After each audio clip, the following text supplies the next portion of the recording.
Nahkhiir pakub palju enamat kui vaid pallisaalide võluvaid valsse ja polkasid. See pulbitseb unustamatutest viisidest ja elurõõmust. Strauss komponeeris muusika rekordilise 43 päevaga ning teosesse põimiti kõik operetile iseloomulik, võimsad koorid, suur orkester, ansamblinumbrid ja muidugi muusika.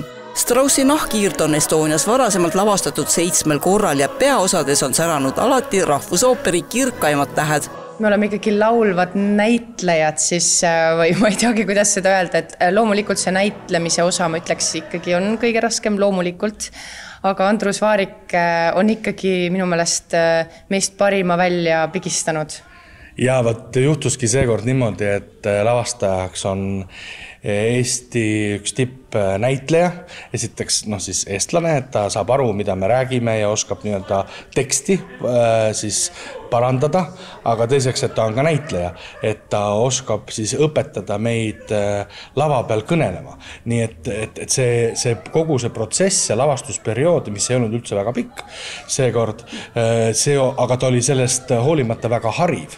Lõpus ka, eks ole, aga ta oli ka hariv, sellepärast, et Andrus Vaariku eestvedamisel juhtimisel arendasime me ooperilauljale väga olulisi oskusi nagu näitlemisoskus ja sõnaoskus.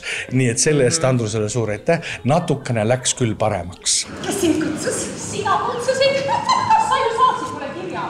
Straussi Nahkhiire käivitavaks jõuks on aga hoopis teenijanna Adele, kes oma rolliga teeb läbi suure arengu, otsustades, et tema teenijannaks ei jää ja on väärt palju enamat. Adele roll mõjub laval kerge ja lihtsana, kuid on paras väljakutse. Jah, kõnetekstide rääkimine ja laulmine koos ei ole väga lihtne. Minul on see 3. operett ja ma tunnen, et mul on ikka väike võitlus minna kõnetekstilt üle laulmisele ja iseenesest selle karakteri mängimine on väga lõbus. Enda seest leida selline lustlik neiu üles on väga tore. Enne oli mul paha tuju, aga praegu mu tuju oli parem. Nahkhiire on kujundanud kunstnik Kristjan Suits, kes on viimastel aastatel palju suurvorme visualiseerinud, on lahendanud Nahkhiire Art Deco ehk möödunud sajandi 20. 30. võtmes. See on mu esimene operett, et siin saaks nii koloriidis kui asjades alati paremini, et nii suurte vormide puhul jääb midagi alati natuke nagu hinge kraapima, mida ei saa parandada, sest sa näed lõpptulemust ja siis, kui see lõpptulemus laval on, siis ega sul aega enam selle parandamiseks ei ole. Esimene operett, kas see ehmatas võib-olla alguses natukene ära ka või pigem mitte? Pigem mitte, sellepärast ma olen teinud draamasanris ju väga palju väga suuri vorme ja väga palju teisi lavastusi, aga lihtsalt see operett on niisugune imelik ja teistsugune žanr, mida ju tänapäeval enam juurde ei kirjutata, et see on ju surnud žanr ja seda siis kuidagi natuke kaasaegsemalt lavale tuua või natuke, kuna muusika on ju imekaunis ja sellepärast tasuks seda ju nagu mängida repertuaaris, aga lihtsalt, et kuidas jah, ta saaks olla ka tänasele inimesele natukegi vastuvõetavam.